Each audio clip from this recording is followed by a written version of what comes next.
प्यारे बच्चों नमस्कार। मैं उदित आप सभी का स्वागत करता हूं इस प्लेटफॉर्म पर। साथियों देखिए, लोकसभा चुनाव 2024 संपन्न हो चुके हैं और उसका 4 जून को रिजल्ट भी आ चुका है।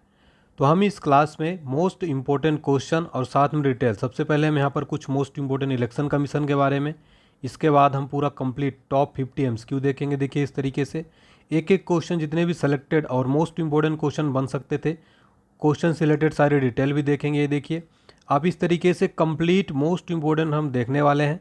चाहे आप किसी भी गवर्नमेंट एग्ज़ाम की तैयारी कर रहे हैं बच्चों, ये क्लास बहुत ही ज़्यादा महत्वपूर्ण होगी। तो इस पूरे वीडियो को आप लास्ट तक देखिएगा। लास्ट में देखने के बाद आप खुद बोलेंगे कि सर ऐसा कंटेंट कहीं भी नहीं मिलेगा, आपने जो मेहनत की है उसके लिए सल्यूट है। आप लोग खुद बोलेंगे ऐसा। और वीडियो को सबसे पहले लाइक कर देंगे सारे बच्चे। प्लीज़ साथियों, बहुत मेहनत लगती है, सबसे पहले वीडियो को लाइक कर दीजिए और इस वीडियो को शेयर कर दीजिएगा। इस वीडियो को टारगेट लाइक 500 मात्र रखते हैं। उम्मीद करता हूँ सारे बच्चे ज़रूर लाइक करेंगे। चलिए स्टार्ट करेंगे। बहुत ध्यान से मन लगा के देखिए, काफ़ी इंपॉर्टेंट सेलेक्टेड टॉपिक है, ये ट्रेंडिंग टॉपिक है। देखिए भारत निर्वाचन आयोग, चूँकि काफ़ी चर्चा में रहा इलेक्शन कमीशन, पहले हम इलेक्शन कमीशन के बारे में, फिर लोकसभा के बारे में, फिर हम top 50 MCQ most important question देखने वाले, ठीक है। तो जो इलेक्शन कमीशन है साथियों, इलेक्शन कमीशन के बारे में अगर बात किया जाए तो चुनाव आयोग के नाम से जाना जाता है, election commission of India English में, और एक स्वायत्त और संवैधानिक निकाय है। ये भारत में संघ और राज्य चुनाव प्रक्रियाओं का संचालन करता है। इसकी स्थापना कब हुई थी? 25 जनवरी 1950 को। 25 जनवरी को प्रतिवर्ष राष्ट्रीय मतदाता दिवस मनाया जाता है और इसका सचिवालय है नई दिल्ली में, मुख्यालय नई दिल्ली में स्थित है। और ये फोटो में जो आप देख रहे हैं, ये चुनाव आयोग का, भारतीय चुनाव आयोग का क्या है, लोगो है साथियों, ठीक है। हाँ, और आगे देखिए, जो चुनाव आयोग है ये देश में लोकसभा, राज्यसभा, राज्य विधानसभाओं, राष्ट्रपति और उपराष्ट्रपति के चुनाव का संचालन करता है। और जो चुनाव आयोग के मुख्य जो अधिकारी होते हैं, उनका जो कार्यकाल है 6 वर्ष या 65 वर्ष की आयु, दोनों में से जो भी पहले हो तक होता है, ठीक है। ईसीआई जो है, ईसीआई का राज्य में पंचायतों और नगर पालिकाओं के चुनाव से कोई संबंध नहीं होता है। कहने का तात्पर्य है कि राज्यों में पंचायत और नगर पालिकाओं का चुनाव जो है केंद्रीय चुनाव आयोग नहीं कर रहा था, जबकि इसके लिए संविधान में अलग से राज्य चुनाव आयोग का प्रावधान किया गया है, ठीक है। और जो इलेक्शन कमीशन का जो संवैधानिक प्रावधान है, वेरी वेरी इंपॉर्टेंट है। भारतीय संविधान के भाग 15 में चुनाव से संबंधित है, जिसमें चुनाव के संचालन हेतु एक आयोग की स्थापना करने की बात कही गई है। संविधान के अनुच्छेद 324 से 329 तक चुनाव आयोग और सदस्यों की शक्तियां, कार्य, कार्यकाल, पात्रता आदि से संबंधित है। मुख्य चुनाव आयुक्त वर्तमान में कौन है? राजीव कुमार है वर्तमान में भारत के मुख्य चुनाव आयुक्त। भारत के पहले मुख्य चुनाव आयुक्त कौन थे साथियों? वो थे सुकुमार सेन। तो आप सबको भी ये जरूर याद रखना है, भारत के पहले चुनाव आयुक्त कौन थे? सुकुमार सेन। 2 अन्य चुनाव आयुक्त ज्ञानेश कुमार और सुखबीर सिंह संधू।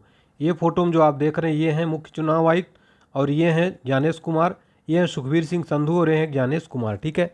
तो आप फोटो के माध्यम से मैं आपको सारी चीज़ें याद कराने वाला हूँ।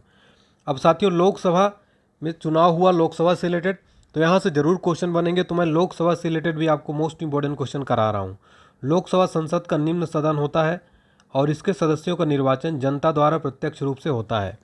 भारत का हर नागरिक जिसकी आयु 18 वर्ष पूर्ण हो, लोकसभा के चुनाव में वोट देने का अधिकारी है, ऐसा संविधान का आर्टिकल 326 कहता है। लोकसभा के बारे में देखिए, लोकसभा संसद भवन नई दिल्ली में स्थित है। लोकसभा का गठन कब हुआ था? 17 अप्रैल 1952 को लोकसभा गठन हुआ था। लोकसभा की पहली बैठक कब हुई थी? 13 मई 1952 को लोकसभा की पहली बैठक हुई थी। आगे देखिए, लोकसभा का जो अवधि है, तो लोकसभा गठन अपने प्रथम अधिवेशन की तिथि से 5 वर्ष के लिए होता है, लेकिन प्रधानमंत्री की सलाह पर लोकसभा का विघटन राष्ट्रपति द्वारा 5 वर्ष के पहले भी किया जा सकता है। लोकसभा अध्यक्ष लोकसभा का प्रमुख पदाधिकारी होता है और लोकसभा की सभी कार्यवाहियों का संचालन करता है लोकसभा अध्यक्ष। निर्वाचन जो है लोकसभा अध्यक्ष का, लोकसभा सदस्यों के निर्वाचन, तो निर्वाचन लोकसभा सदस्यों द्वारा किया जाता है और निर्वाचन किस तिथि से होगा, इसे राष्ट्रपति जो है निश्चित करता है। शपथ ग्रहण जो होता है लोकसभा अध्यक्ष का, वो लोकसभा अध्यक्ष रूप में शपथ नहीं लेता है, बल्कि वह एक सामान्य सदस्य के रूप में शपथ लेता है। वो लोकसभा अध्यक्ष के रूप में शपथ नहीं लेता है। चलिए, अब हमने थ्योरी देख ली है, अभी अब मोस्ट इंपॉर्टेंट एमसीक्यू देखने वाले हैं। लगभग हम यहाँ पर 55 एमसीक्यू देखेंगे और लास्ट में भी देखेंगे ईवीएम, वीवीपैट, नोटा के बारे में हम सारी चीज़ें देखने वाले हैं। सारे मोस्ट इंपॉर्टेंट क्वेश्चन काफ़ी ज़्यादा महत्वपूर्ण है। वीडियो को लास्ट तक देखिएगा। लोकसभा चुनाव 2024 कब से कब तक हुआ? तो लोकसभा चुनाव 2024 19 अप्रैल से 1 जून तक हुआ, यानी कि इसका ऑप्शन नंबर बी सही जवाब हो जाएगा। तो लोकसभा चुनाव 2024 19 अप्रैल से 1 जून। नेक्स्ट क्वेश्चन है, लोकसभा 2024 चुनाव किस क्रम का है? तो 2024 का लोकसभा किस क्रम का है, कौन सी लोकसभा को चुनाव हुआ है? तो आपको याद रखना है, ये जो लोकसभा हमारा 2024 का है, ये 18वीं लोकसभा का चुनाव हुआ है। इससे पहले 17वीं लोकसभा का चुनाव 2019 में किया गया था। ठीक है, चलिए अगला क्वेश्चन देखिए, लोकसभा चुनाव 2024 का टैगलाइन क्या है? टैगलाइन वेरी वेरी इंपॉर्टेंट है, ये बहुत बार एग्जाम में पूछा जाता है। तो 2024 लोकसभा चुनाव का टैगलाइन क्या है? चुनाव का पर्व, देश का गर्व। ये आप फोटो में देखिए, चुनाव का पर्व, देश का गर्व, ये है यहाँ का टैगलाइन। ठीक है, 2018वीं लोकसभा का जो है टैगलाइन है। ठीक है, नेक्स्ट क्वेश्चन देखिए, लोकसभा चुनाव 2024 कितने चरणों में संपन्न हुआ? तो आप सबको पता है 7 चरणों में टोटल संपन्न हुए थे। नेक्स्ट है, 18वीं लोकसभा चुनाव में कुल कितने सदस्य चुने जाएंगे? 18वीं लोकसभा चुनाव में टोटल जो है 543 सदस्य चुने जाएंगे। हालांकि 542 सदस्यों का चुनाव हुआ है, क्योंकि एक जो सदस्य था वो पहले से ही विजेता घोषित हो गया, क्योंकि उस लोकसभा क्षेत्र से जो है एक भी विपक्ष की पार्टियां जो उतारी थी तो उसने जो है वहाँ से इस्तीफा दे दिए थे। तो टोटल 542 सदस्यों को चुने जाएंगे, लेकिन टोटल 543 सदस्य चुने जाते हैं। उसमें से जनरल कैंडिडेट के 412 हैं, एससी कैटेगरी के 84 हैं, एसटी कैटेगरी के 47 हैं। ठीक है, एससी का फुल फॉर्म होता है शेड्यूल कास्ट और एसटी का होता है शेड्यूल ट्राइब। ठीक है, तो ये भी आपको जरूर याद रखना है साथियों। अनुसूचित जाति, अनुसूचित जनजाति, टोटल 543 सदस्य हो गए। और जो एक सदस्य की मैंने बात बताई वो सूरत निर्वाचन क्षेत्र, सूरत लोकसभा क्षेत्र से जो है इन्होंने, इनके विपक्ष में किसी ने जो है निर्विरोध तरीके से इनको चुन लिया गया। नेक्स्ट देखिए, 18वीं लोकसभा चुनाव परिणाम कब घोषित हुआ? तो ये इंपॉर्टेंट क्वेश्चन है, 4 जून को इसका परिणाम आया है। आगे देखिए, मोस्ट इंपॉर्टेंट क्वेश्चन है, 18वीं लोकसभा चुनाव में भारत के लगातार तीसरी बार पीएम कौन बनेंगे? सही जवाब हो जाएगा यहाँ पर नरेंद्र मोदी जो हैं तीसरी बार प्रधानमंत्री पद के लिए चुने जाएंगे 18वीं लोकसभा चुनाव के लिए। डिटेल में देखते हैं, पीएम नरेंद्र मोदी लगातार तीसरी बार प्रधानमंत्री बनने जा रहे हैं और पंडित जवाहरलाल नेहरू के बाद पहले शख्स जो लगातार तीसरी बार पीएम बनेंगे। नेहरू 1947 से 1964 तक पीएम रहे, 27 में 1964 उनका निधन हुआ और 16 अगस्त 16 साल 286 दिनों तक संभाली थी उन्होंने सत्ता जो है नेहरू जी। इंदिरा गांधी की बात किया तो 15 साल 350 दिनों तक पीएम पद संभाला था। अगला क्वेश्चन देखिए, लोकसभा चुनाव 2024 में बीजेपी ने कुल कितने सीटें प्राप्त किया हैं? तो बीजेपी टोटल कितनी सीटें मिली हैं बीजेपी को? तो बीजेपी को टोटल जो सीटें मिली हैं 240 सीटें टोटल मिली हैं बीजेपी को अकेले। हालांकि किसी भी पार्टी को जो है बहुमत नहीं मिला है और एनडीए को टोटल जो है आगे कितनी सीटें मिली हम देखने वाले हैं। बीजेपी को टोटल 240 सीटें मिली हैं, कांग्रेस को 99, समाजवादी पार्टी को 37 सीटें, तृणमूल कांग्रेस को 29 और डीएमके को 22 सीटें मिली हैं। ठीक है, नेक्स्ट क्वेश्चन देखते हैं, लोकसभा चुनाव 2024 में कांग्रेस ने कुल कितनी सीटें जीती? कांग्रेस की बात की जाए तो कांग्रेस ने टोटल जो है साथियों 99 सीटें जीती हैं। ठीक है, 99 सीटें। नेक्स्ट देखिए, लोकसभा चुनाव 2024 में एनडीए को कितनी सीटें मिली हैं? सबसे पहले एनडीए का फुल फॉर्म जान लीजिए, national democratic alliance, NDA. NDA की बात की जाए तो इसका हिंदी में है राष्ट्रीय जन लोकतांत्रिक गठबंधन। टोटल एनडीए को जो सीटें मिली है 292 सीटें मिली हैं। कहने का मतलब ये है कि जो 240 सीटें बीजेपी को मिली हैं, इसके अलावा जो अन्य सीटें मिली हैं वो किसकी हैं? वो एनडीए मिला के अलग पार्टियां हैं। ठीक है, चलिए, तो टोटल एनडीए को 292 सीटें मिली हैं। एनडीए के बारे में जान लीजिए, एनडीए की स्थापना 1998 में हुई थी। इसके वर्तमान अध्यक्ष अमित शाह हैं। एनडीए राष्ट्रीय जनतांत्रिक गठबंधन दक्षिणपंथी नेतृत्व वाला जो भारतीय राजनीतिक संगठन है। पहले अध्यक्ष थे अटल बिहारी वाजपेयी। बीजेपी की अगुवाई वाले गठबंधन एनडीए यानी राष्ट्रीय जनतांत्रिक गठबंधन में कुल 41 दल शामिल हैं। वहीं विपक्ष के इंडिया ब्लॉक में 37 पार्टियां हैं। तो जो इंडिया महागठबंधन था उसमें 37 पार्टियां हैं, एनडीए में 41। नेक्स्ट क्वेश्चन है, लोकसभा चुनाव 2024 में इंडिया गठबंधन को कुल कितनी सीटें मिली हैं? इंडिया गठबंधन को कुल जो है कितनी सीटें मिली हैं, ये वेरी इंपॉर्टेंट क्वेश्चन है। 234 सीटें जो इंडिया महागठबंधन को मिली हैं इस बार 2024 को लोकसभा चुनाव में। इंडिया गठबंधन के बारे में जान लेते हैं। इंडिया गठबंधन को फुल फॉर्म है Indian national development inclusive alliance, Hindi में भारतीय राष्ट्रीय विकास समावेशी संगठन। ये भारत की सबसे बड़ी विपक्षी पार्टी भारतीय राष्ट्रीय कांग्रेस के नेतृत्व में भारत में कई राजनीतिक दलों का एक बड़ा बहुदलीय राजनीतिक संगठन है। इसकी स्थापना 17 जुलाई 2023 को हुई थी और 2024 के लोकसभा चुनाव के लड़ने के लिए 28 दलों के नेताओं के द्वारा घोषित एक विपक्षी मोर्चा है। वर्तमान में इसमें 37 दल जो है शामिल हैं। इसके नाम का प्रस्ताव बेंगलुरु में एक बैठक के दौरान रखा गया था। भारत में जो है कितनी राष्ट्रीय पार्टियां हैं?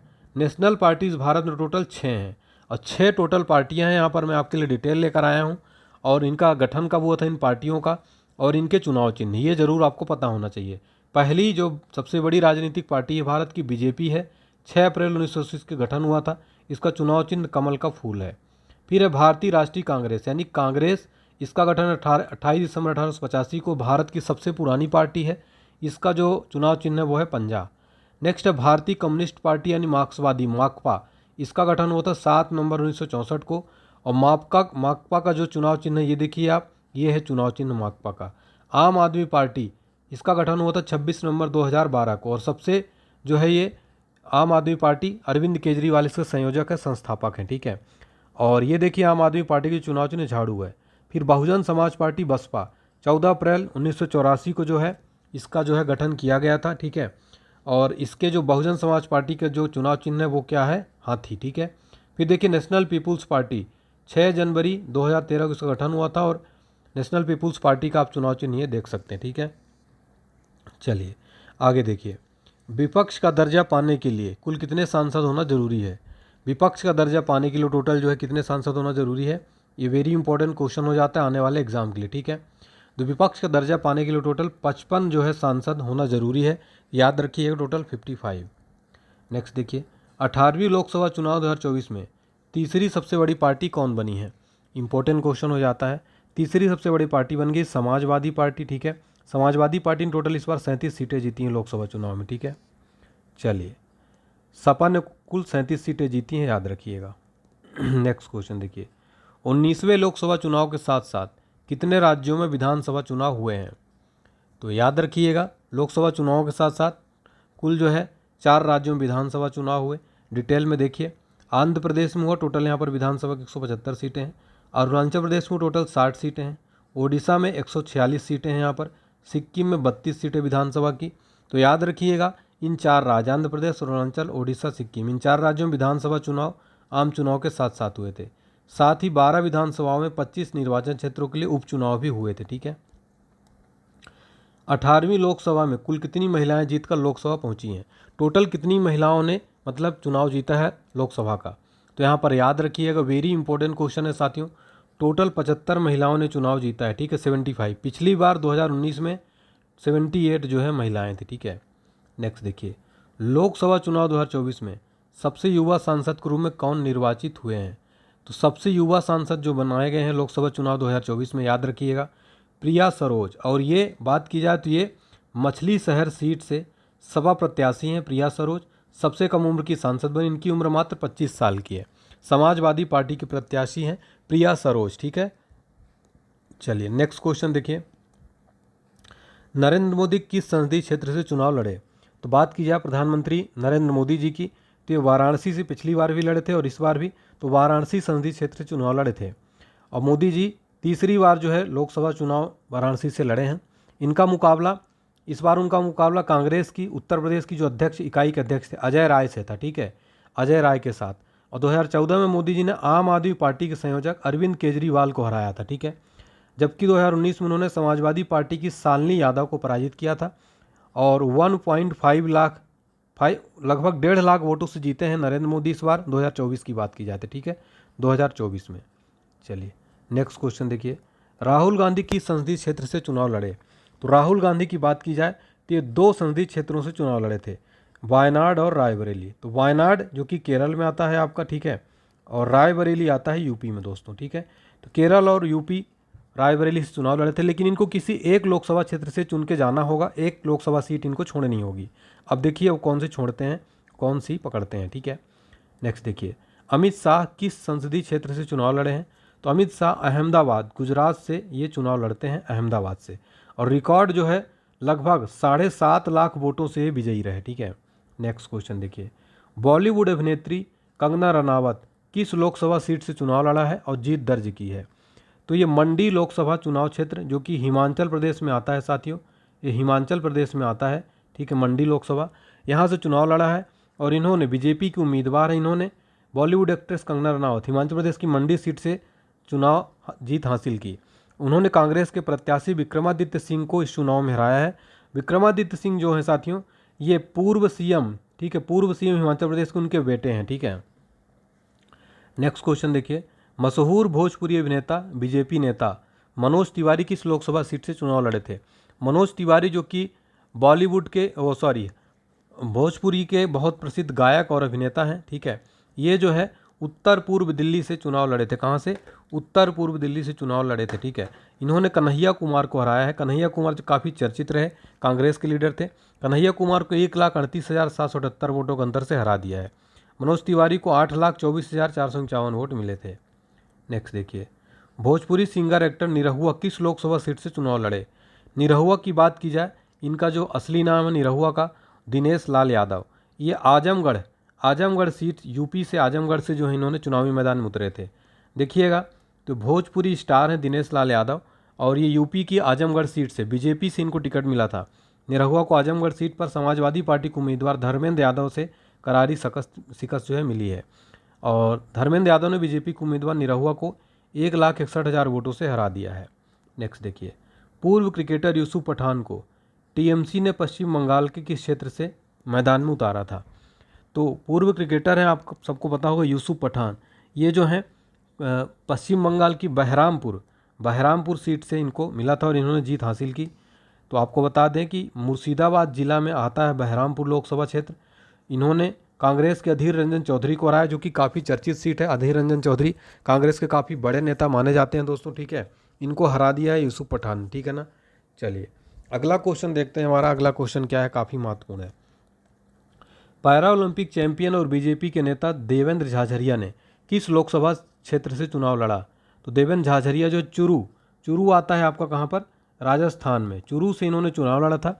और देवेंद्र झाझरिया साथियों, आपको बता दें कि देवेंद्र झाझरिया जो है ये पद्म भूषण से सम्मानित हैं और पैरा ओलंपिक में गोल्ड मेडल जीत चुके हैं और रजत पदक भी जीत चुके हैं। भाला फेंक खिलाड़ी हैं ये, ठीक है, भाला फेंक खिलाड़ी हैं और दुनिया में भारत का डंका बजाने वाले भाला फेंक खिलाड़ी देवेंद्र झाझरिया को चुनाव मैदान में लेकिन हार का सामना करना पड़ा और यहाँ पर कांग्रेस के प्रत्याशी राहुल कांसवा ने हरा दिया है और 72,704 वोटों से मात दी है देवेंद्र झाझरिया को, ठीक है। और देवेंद्र झाझरिया अभी वर्तमान में भारतीय पैरा ओलंपिक कमेटी के अध्यक्ष भी हैं, इसलिए आपको ये जरूर याद रखना है। और ये चुनाव भी लड़े थे, हार गए लेकिन।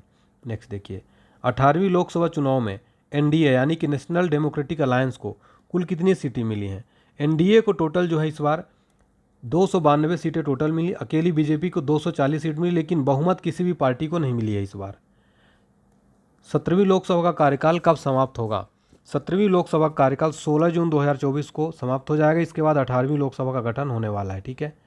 चलिए नेक्स्ट देखिए, राष्ट्रीय मतदाता दिवस प्रतिवर्ष कब मनाया जाता है? तो सही उत्तर हो जाएगा 25 जनवरी को प्रतिवर्ष राष्ट्रीय मतदाता दिवस मनाया जाता है। तो आपको पता होगा कि भारतीय चुनाव आयोग जो है 25 जनवरी 1950 को स्थापना हुई थी और 2011 में जो है 25 जनवरी से इसकी शुरुआत की गई थी। क्योंकि 25 जनवरी की स्थापना हुई थी, इसलिए 25 जनवरी को प्रतिवर्ष भारत में राष्ट्रीय मतदाता दिवस मनाया जाता है। राष्ट्रीय मतदाता दिवस 2024 की थीम वोटिंग जैसा कुछ नहीं, मैं निश्चित रूप से वोट करता हूँ, ये है थीम 2024 की, ये याद रखना है आपको।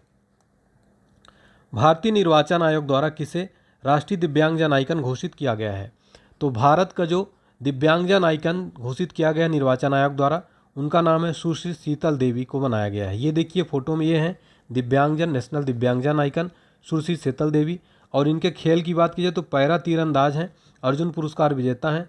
इनको दिव्यांगता श्रेणी में राष्ट्रीय आइकन घोषित किया गया है, ठीक है। तो भारत निर्वाचन आयोग की राष्ट्रीय दिव्यांगजन आइकन घोषित की गई पैरा तीरंदाज शीतल देवी। नेक्स्ट क्वेश्चन देखिए, वेरी इंपॉर्टेंट, चुनाव आयोग ने किसा नया राष्ट्रीय आइकन बनाया है? तो चुनाव आयोग के नए राष्ट्रीय आइकन कौन बनाए गए हैं? Sachin Tendulkar. Sachin Tendulkar national icon election commission of India के बने। इससे पहले पंकज त्रिपाठी थे, तो पंकज त्रिपाठी के बाद अब सचिन तेंदुलकर को नया आइकन बनाया गया। नेक्स्ट है, भाजपा के राष्ट्रीय अध्यक्ष वर्तमान में कौन है? तो भाजपा के जो वर्तमान राष्ट्रीय अध्यक्ष है जेपी नड्डा, आप सबको पता है, ये हैं भाजपा के राष्ट्रीय अध्यक्ष जेपी नड्डा। नेक्स्ट देखिए, भारतीय राष्ट्रीय कांग्रेस के वर्तमान में अध्यक्ष कौन है? तो वर्तमान अध्यक्ष है मल्लिकार्जुन खड़गे। ठीक है, मल्लिकार्जुन खड़गे हैं वर्तमान में भारतीय राष्ट्रीय कांग्रेस के अध्यक्ष। लेकिन ये जो फोटो आप देख रहे हैं ये हैं राहुल गांधी, ये राहुल गांधी हैं। मल्लिकार्जुन खड़गे जो हैं वर्तमान में अध्यक्ष हैं।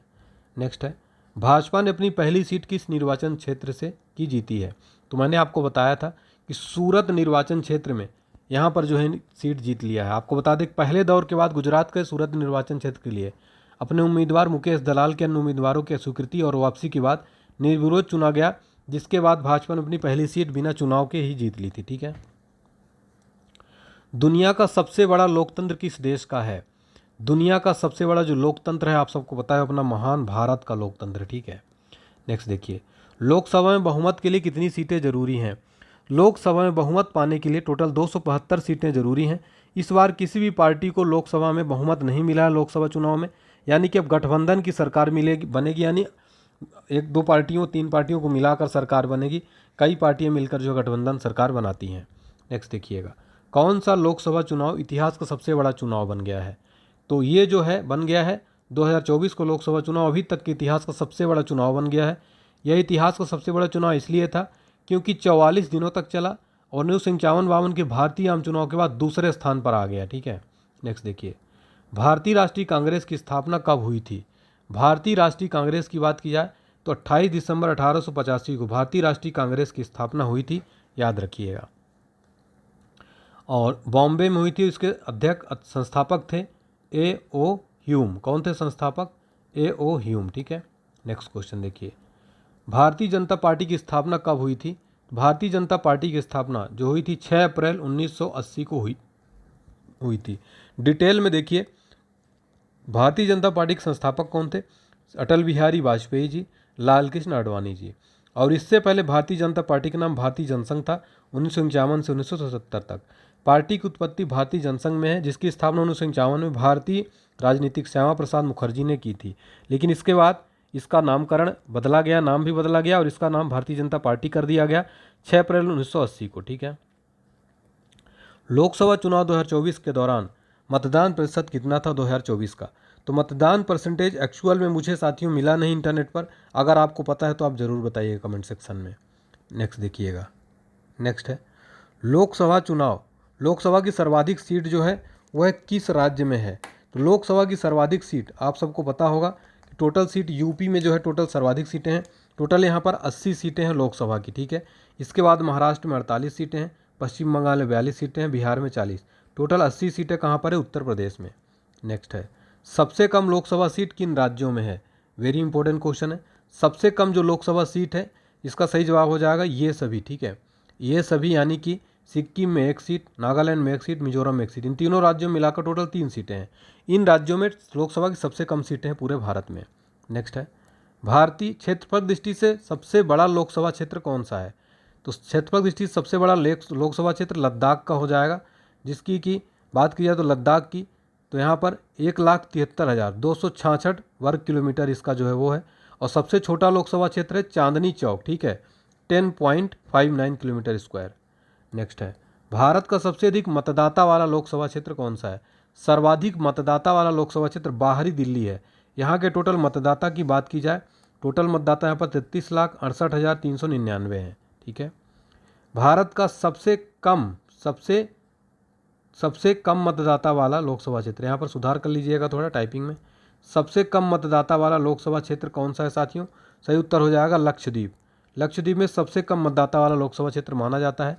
ठीक है, और जबकि यहाँ की बात की जाए तो यहाँ पर टोटल कितने मतदाता हो जाएंगे? 39,033। ठीक है, नेक्स्ट देखिए, प्रथम लोकसभा का गठन कब हुआ था? पहली लोकसभा गठन कब हुआ था? 1952 में। तो ऑप्शन नंबर सी सही जवाब हो जाएगा। नेक्स्ट देखिए, नोटा ने कहाँ रिकॉर्ड बनाया है? नोटा ने साथियों इस बार इंदौर में रिकॉर्ड बना दिया है। क्यों रिकॉर्ड बना? क्योंकि यहाँ पर लगभग 2.18 लाख वोट नोटा पर पड़े हैं। पिछला रिकॉर्ड जो था नोटा को 51,660 का था। अब पूरे देश में बात की जाए तो बिहार में नोटा सबसे अधिक रहा जोर, यहाँ पर 60 लाख लोगों ने नोटा पर बटन दबाया। पूरे देश की बात की जाए तो 60 लाख, और 2.10% के साथ बिहार में सबसे अधिक नोटा रहा, और 0.20% के साथ नागालैंड में सबसे कम नोटा रहा। ठीक है, नोटा का फुल फॉर्म होता है नॉन ऑफ दी अबव। ठीक है, चलिए और इसका मतलब होता है सीधे तौर पर किसी भी उम्मीदवार को मैदान में न चुनकर नकारात्मक राय व्यक्त करने का अधिकार देता है। नेक्स्ट है 2024 लोकसभा चुनाव में कितने मुस्लिम सांसद ने चुनाव जीता। काफ़ी इंपॉर्टेंट क्वेश्चन है। तो टोटल मुस्लिम सांसदों की बात किया, टोटल इस बार 2024 में 23 मुस्लिम सांसदों ने लोकसभा चुनाव जीता है। पिछली बार 26 जीते थे यानी 2019 की बात की जाए तो, और सबसे अधिक 1980 में 49 मुस्लिम जो है सांसद जीते थे, सबसे ज़्यादा। ठीक है। ओडिशा विधानसभा चुनाव में किस पार्टी को बहुमत मिला। ओडिशा विधानसभा चुनाव में किस पार्टी को जो है बहुमत मिला है, तो बीजेपी को मिला है। ओडिशा, आपको पता है कि 4 विधानसभा सीटों में जो चुनाव हुआ है 78 सीट यहाँ पर बीजेपी को मिली है। नेक्स्ट देखिए, आंध्र प्रदेश विधानसभा चुनाव में किस पार्टी को बहुमत मिला है। तो आंध्र प्रदेश विधानसभा चुनाव में यहाँ पर टीडीपी को मिला है। ठीक है, option number B TDP, Telugu Desam party. ठीक है, टीडीपी को 135 सीट और बीजेपी को 8 सीटें मिली हैं। देखिए अगला, जेडीयू पार्टी के संस्थापक कौन है। JDU party Janata Dal United, इसके पार्टी के संस्थापक हैं शरद यादव, जॉर्ज फर्नांडिस, नीतीश कुमार, यानी कि ये सभी सही जवाब हो जाएगा, ये सभी। जनता दल यूनाइटेड जिसे जेडीयू के नाम से जाना जाता है, इसकी स्थापना कब हुई थी, 30 अक्टूबर 2003 को। लोकसभा में 12 सीटें हैं इसकी। ठीक है, ये देखिए फोटो में आप देखिए इसका चुनाव चिन्ह। नेक्स्ट देखिए, टीडीपी पार्टी के संस्थापक कौन है। टीडीपी पार्टी के संस्थापक हो जाएंगे एनटी रामाराव, तेलुगु देशम पार्टी। ठीक है, तेलुगु देशम पार्टी एक भारत की क्षेत्रीय राजनीतिक पार्टी जिसका आंध्र प्रदेश तेलंगाना राज्यों में बहुत प्रभाव है। इसकी स्थापना आंध्र प्रदेश के पूर्व सीएम एनटी रामाराव ने 29 मार्च 1982 को किया था। लोकसभा में टोटल 16 सीटें हैं टीडीपी की, और ये याद रखिएगा स्थापना। नेक्स्ट देखिए, भारत के सबसे अमीर सांसद कौन बने हैं।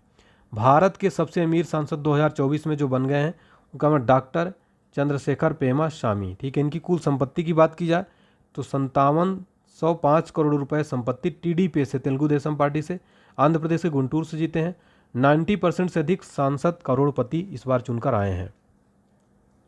लोकसभा चुनाव 2024 में सबसे बड़ी जीत किस प्रत्याशी की रही। सबसे बड़ी जीत किसने जीती है, तो शंकर लालवानी ने जीती है। कहाँ से के हैं, इंदौर लोकसभा क्षेत्र से शंकर लालवानी ने इंदौर के हैं सबसे बड़ी जीत दर्ज की। लगभग 11,75,000 वोटों से इन्होंने जीत हासिल की। और लोकसभा चुनाव 2024 में सबसे छोटी जीत किस प्रत्याशी की रही, तो ये रही साथियों रविंद्र दत्ताराम को। रविंद्र दत्ताराम जो कि ये कहाँ से, मुंबई नॉर्थ वेस्ट से शिवसेना शिंदे गुट वाले, 48 वोट से मात्र इनको जीत मिली रविंद्र दत्ताराम को। फोटो में देखिए रविंद्र दत्ताराम। ठीक है, अब भारत में ईवीएम के बारे में जरूर यहाँ पर हम कुछ जीके देखने वाले हैं। ईवीएम से रिलेटेड हम कुछ मोस्ट इंपोर्टेंट चीज़ देखने वाले हैं क्योंकि एग्जाम में बन सकता है। भारत में ईवीएम का आविष्कार किसने किया था, एम.बी. हनीफा। पहले भारतीय ईवीएम का आविष्कार 1980 में एम.बी. हनीफा के द्वारा किया गया था, जिसे उसने इलेक्ट्रॉनिक संचालित मतगणना मशीन के नाम से 15 अक्टूबर 1980 को पंजीकृत करवाया था। ईवीएम को फुल फॉर्म होता है इलेक्ट्रॉनिक वोटिंग मशीन, और इसका जो बनाया जाता है तो भारत इलेक्ट्रॉनिक्स लिमिटेड और बेंगलुरु और electronics corporation of India Hyderabad के सहयोग से तथा निर्वाचन आयोग द्वारा तैयार किया जाता है। हिंदी भाषा में इसे मतदाता वोटिंग यंत्र कहते हैं। ईवीएम का सबसे पहला इस्तेमाल 1982 में हुआ था। कहाँ हुआ था, केरल के परूर विधानसभा सीट के 50 मतदान केंद्रों पर वोटिंग करने के लिए ईवीएम का उपयोग पहली बार केरला में किया गया था। वीवीपैट जान लेते हैं। वीवीपैट का full form voter verified paper audit trail. ठीक है, और सबसे पहले वीवीपैट मशीनें का इस्तेमाल नागालैंड के चुनावों में किया गया था वर्ष 2013 में। याद रखिएगा वीवीपैट क्या होता है, इसके तहत वोट डालने के तुरंत बाद कागज़ की एक पर्ची प्रिंट होती है। इस पर्ची पर जिस कैंडिडेट को वोट दिया गया है उसका नाम और चुनाव चिन्ह छपा होता है। ठीक है, तो ये था हमारा साथियों कंप्लीट हमने यहाँ पर देखा लोकसभा इलेक्शन 2024 के बारे में। उम्मीद करता हूँ आपको ज़रूर पसंद आया होगा। अगर पसंद आया हो दोस्तों प्लीज़ वीडियो को लाइक कर दीजिएगा, चैनल को सब्सक्राइब कर दीजिएगा और इस बेल आइकन को प्रेस कर दीजिएगा और प्लीज़ ज़्यादा से ज़्यादा शेयर करिए। कमेंट सेक्शन में बताइएगा साथियों, अगर अच्छी लगी तो लिख दीजिएगा यस सर नाइस क्लास। सभी बच्चे इसी तरह के वीडियोज़ के लिए चैनल को सब्सक्राइब करके बेल आइकन जरूर दबा दें। Thank you so much. जय हिंद, जय भारत।